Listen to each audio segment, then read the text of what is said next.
few days ago, I kept hearing the word be guided, right? And it was really weird because for some weird reason, this word just stayed in my head, right?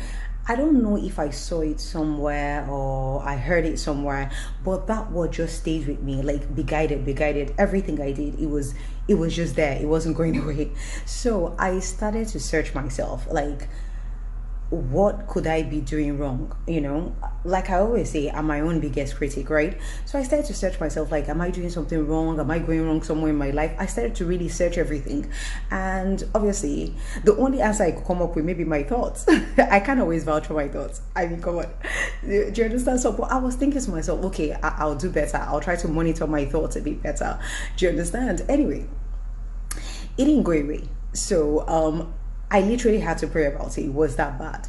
And then after that, it was like I now started to hear the word let's be guided, right? So I'm like, okay, so it's okay, it's a general thing, and but I still didn't understand what it meant. I'm like, okay, is this a warning? What's let's be guided? What's that about? Anyway, when I really started to think about it, a thought came to me, an incident came to me, and this is something that happened years ago that I tried as much as possible to suppress. Actually, I suppressed it, so I don't even think about it anymore. But let me share this with you. So there was a day, right? It was a long time ago, and I don't know if I just didn't want to drive or I didn't have a car at the time. I don't remember what happened, but I think I called an Uber, right? At the time, I lived in an estate. So what had happened was I think I called the Uber, then I walked out of the estate gate, right? Once you're outside the estate gate, it's like a street, do you understand? A long street that curves towards your left. So I walked onto the street and I just stood in front of the estate gate. Now it was a narrow road. It was a bit quiet. It was a quiet street. It wasn't like really busy or anything. It wasn't even busy. And then it curves all the way, but there are no streets in between. So it's just a long way all the way. Anyway, so as I stood there, I was on the phone. I think I was really irritated with maybe the Uber driver. Maybe I'd been waiting for him for a while, was why I actually walked outside of the estate gate. Anyway, so I was really irritated and my head was down. I was using my phone, I remember. And then there was a young boy that came to me. All I remember that was that he was wearing something blue because I saw him with the side of my eye, right? So he said to me, give me some money or something, like he was begging, do you understand, for money. I didn't even look up and I just said, no, I don't have. Obviously, I was irritated, do you understand? So I was just like, no, I don't have. Now, what had happened was I had a bottle of water in my hands, right? Now, the truth is that bottle of water, I wasn't probably going to drink it again because once I get into that Uber with that bottle of water, I won't be able to drink it again. It's an OCD thing for me. It's a long story. It's like moving into a new house. If it's a brand new house, I can't eat inside that house for about a month. So I would always go out to eat. I can't even cook for myself. If it's like a house that somebody moved out, maybe about 3 months, I won't be able to eat inside that house. So what I would normally do is try to host people. So when I see other people eating in the house is when I'll be able to eat. It's a long story. Anyway, so I knew I wouldn't be able to drink the water again. But I was really irritated, like I said. So the boy now said, oh, well, if you don't have money, can I have some water? And I'm like, no, I didn't even look up. I was just like, no. Do you understand? He goes, please. And I'm like, no, just leave me alone or whatever it is. And he made a sound. He just went, that was almost like I snapped out of something. I snapped out of, I don't know if you watch all those videos with like hypnotists. Do you understand? And the hypnotist hypnotizing a few people and then will maybe snap a finger and they would snap out of it. And it was almost like that. The boy just went, and almost immediately I snapped out of it. The anger, whatever it is I felt. And I looked up and I'm like, what am I doing? I don't even need the water. And I even had loose change to give him. So as I looked up to say, oh, I'm sorry, I couldn't find him again. I'm not lying. This is a true story, right? I couldn't find the boy again. It freaked me out. So I ran up and down the streets. I ran towards the cove. I couldn't find him. There were no inner streets that he could have turned into. So I'm like, this was just a split second. I could not find him anywhere. Anyway, as I was running helter skelter, the Uber driver came, and then I just jumped into the Uber and I told him what happened. And I was just like, oh, I'm looking for somebody. So as we were driving, I was trying to describe the road to him. I kind of told him what happened. So he became quite frantic as well. So we're looking for the boy. We looked everywhere. I could not find him. Now, like I said, there were no inner streets. It was just a long, narrow road, right? I would have seen him walking down. It was a split of a second. Anyway, it was a split second. Anyway, what I'm trying to say is we need to be guided, because that was a thought that came to me, that sometimes you don't know who you're dealing with. You don't know who you're talking to. The person might seem like nothing, do you understand? And you will treat them accordingly. Sometimes these people are placed there at that time as bait, or like a trap, so that you would fall into it. Do you understand? We have to be careful how we treat people. We have to treat people fairly. Young, old, big, small, rich, poor. We have to learn to treat people fairly to an extent, because like I said, sometimes you don't even know who that person is. You don't know when God will place somebody in your life and you would make a mistake. Let me give you a good example. Let's look at the story of Sodom and Gomorrah. Now, if you're not familiar with these stories, you can check it online. This was a classic case of abuse. Now, if you remember that part where Lot, angels visited Lot to let him know that Sodom and Gomorrah will be destroyed. Now, the people of Sodom and Gomorrah, very wayward, very terrible human beings. If only they knew that the people they wanted to sexually abuse were angels, do you understand? They probably wouldn't have done it. Do you understand? They probably wouldn't have done it, but they didn't know who they were. They just thought they were ordinary men and they were going to do what they usually do, abuse them sexually. And until they were actually struck with blindness. Now, think about it.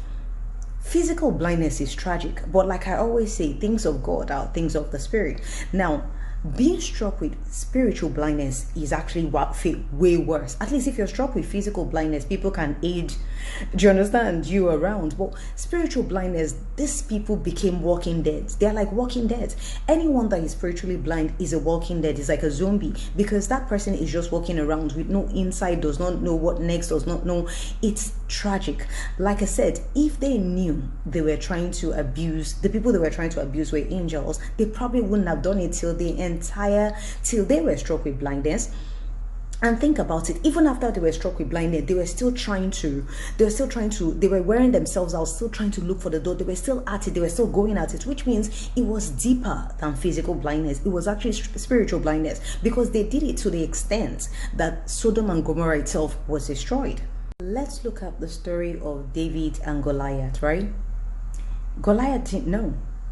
Obviously, he just looked at David like this little shepherd's boy. Do you understand? He didn't know. If he realized that David was actually handpicked and anointed by God, he probably would have been a bit more afraid.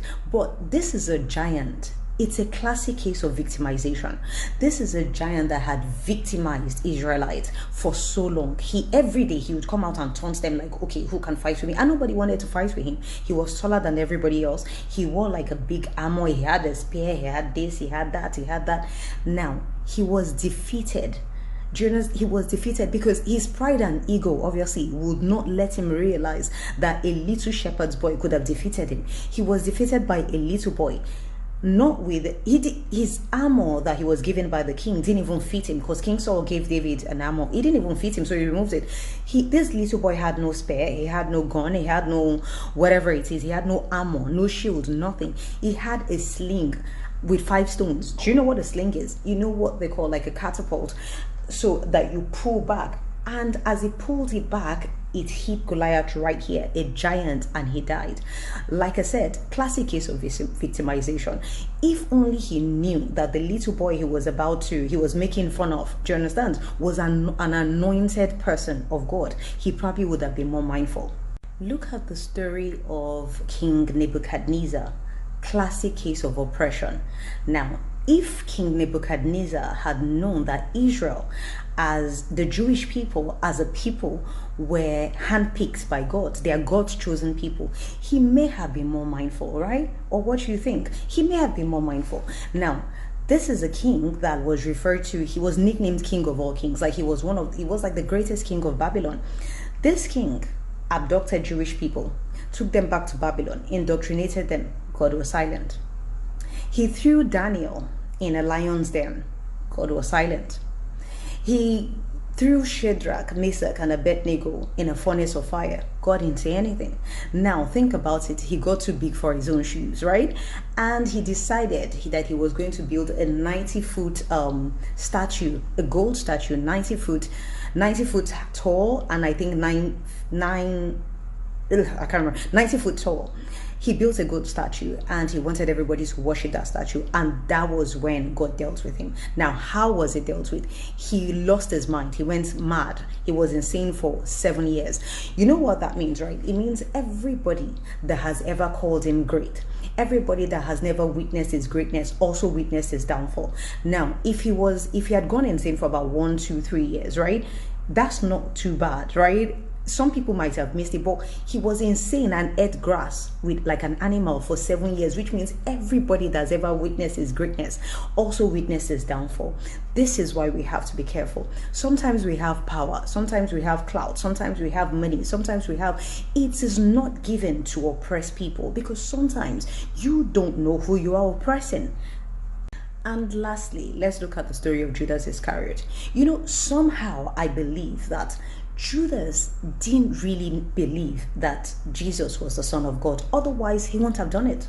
Yes, he must have thought maybe he was a big prophet. He was a powerful prophet. He performs miracles. He speaks to God, whatever it is, but maybe not really the Son of God. Otherwise, he wouldn't have gone to that length to betray him. Now, the one that called him brother, the one that called him friend, he betrayed him for money. After he did that, God put such a burden of guilt on him that he didn't even spend the money. He just went and he took his own life. It didn't make any sense to him anymore. Do you understand? So somehow I believe that he didn't really think that Jesus was the Son of God. He probably thought, yeah, he was probably a powerful prophet, but not really the Son of God. Otherwise, he wouldn't have done it. That's my belief.